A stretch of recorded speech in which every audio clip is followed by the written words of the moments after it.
Hey there, everybody. My name is Shola Scheinfast, speech language pathologist and founder of Valued Voices. Every now and then, I'm going to pop on in here and give you a toy review using the 5 factors that we talked about. It is so important that we utilize the resources that we have and really show our kiddos an opportunities where they can expand and learn. And we have so many great tools to do that. So instead of going out and buying the latest, greatest toys, let's try and use what we have. So today on our toy review, we're going to be talking about a ball drop. There are a lot of versions of this out there. This is one of my favorites, and I'm going to give you the 2 reasons why this is my favorite.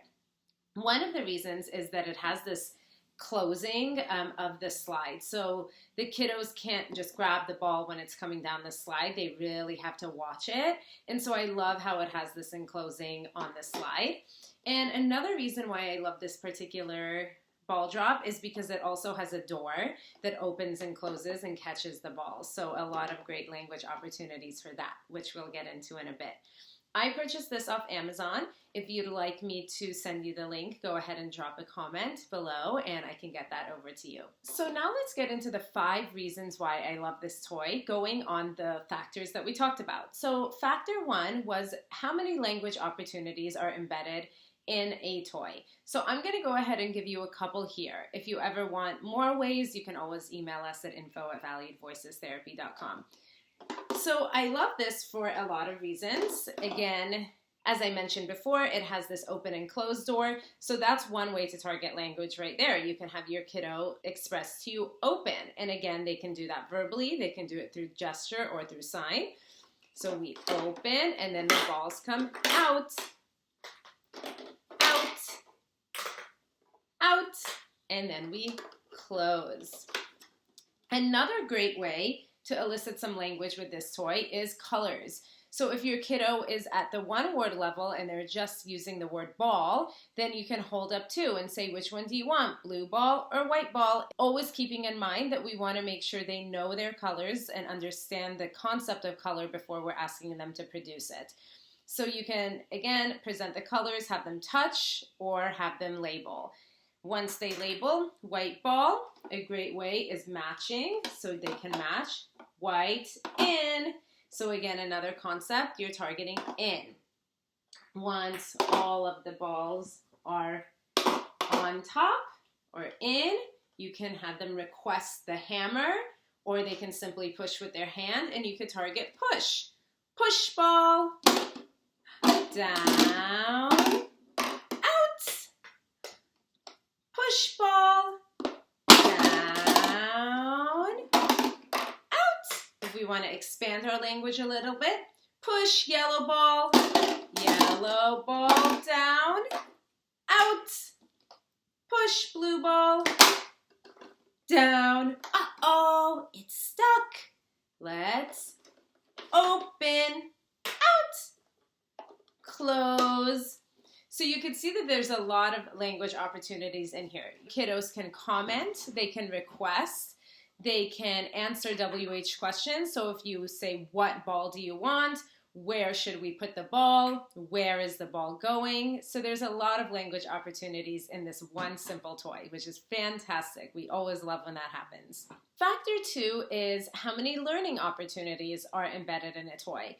So again, we have the concept of color. So your child is learning their colors. They can learn counting,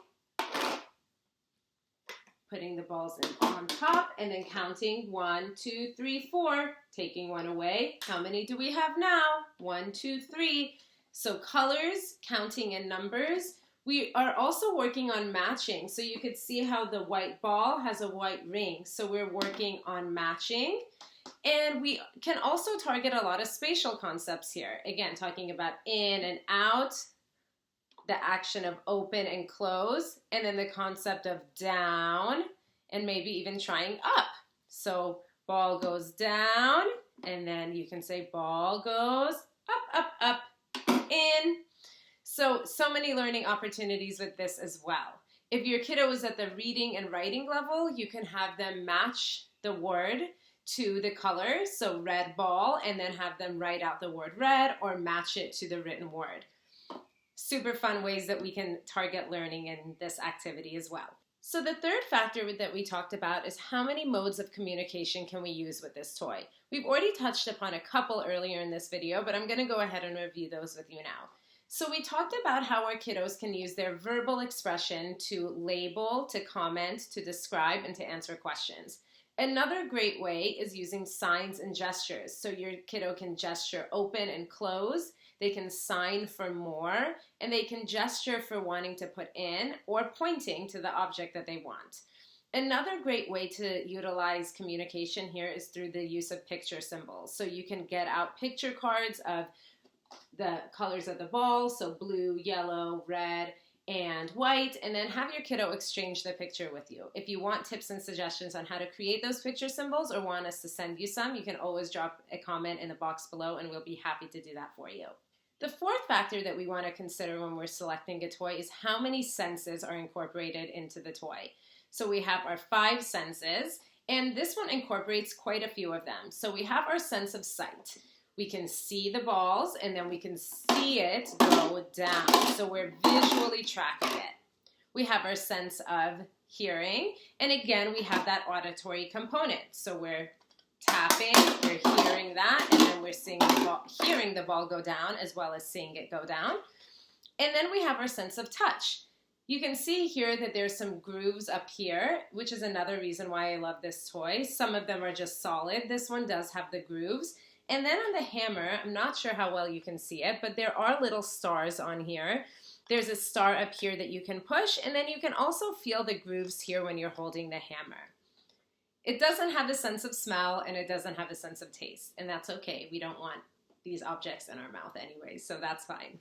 The fifth and final factor that we talked about when we're looking for selecting the best toy is how many areas of development does this help enhance? And while we talked about how it helps develop some learning and language skills, let's also talk about how it helps develop some motor skills as well. So our kiddos are using their fine motor skills to grasp onto the hammer and to push on an object.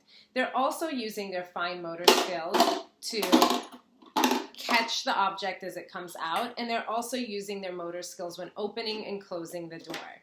Now, if you want to incorporate some gross motor skills in here, you can stand up with the ball, go to opposite ends of the room with your kiddo, and roll the ball back and forth, kick the ball, or throw the ball. Make sure it's a softball if we are throwing. Another thing that this particular toy really helps to develop is eye-hand coordination and visual stimulation and visual tracking. So that really works on our development of our vision skills at an early age. By eye-hand coordination, I mean you're taking the object and you're putting it in something and pushing down. So your kiddo is really seeing that this is associated with a space, and they're using that eye-hand coordination. With visual tracking, they're really having to see where they're putting the ball, making sure they're putting it in the right spot, and then tracking the ball as it goes down, making sure they're catching it when it comes out just at the right time. Now, another reason why I love this particular toy with this enclosed casing is because most kiddos tend to want to just grab the ball right off of the slide, but this not only helps with visual tracking, it also helps your kiddo maintain his or her attention. So they're really watching as the ball is coming, they're engaging a little bit more, so it's a super fun way to increase attention and increase a lot of areas of development here. So there you have it. There's our toy review for our ball drop. If you have any questions about this video and want to figure out some more ways to enhance your ball drop at home, please do feel free to give us an email at info@valuedvoicestherapy.com. Again, my name is Shola Scheinfar, founder, speech-language pathologist, child communication specialist, and oral motor certified therapist at Valued Voices. I look forward to seeing you all next time. Bye-bye.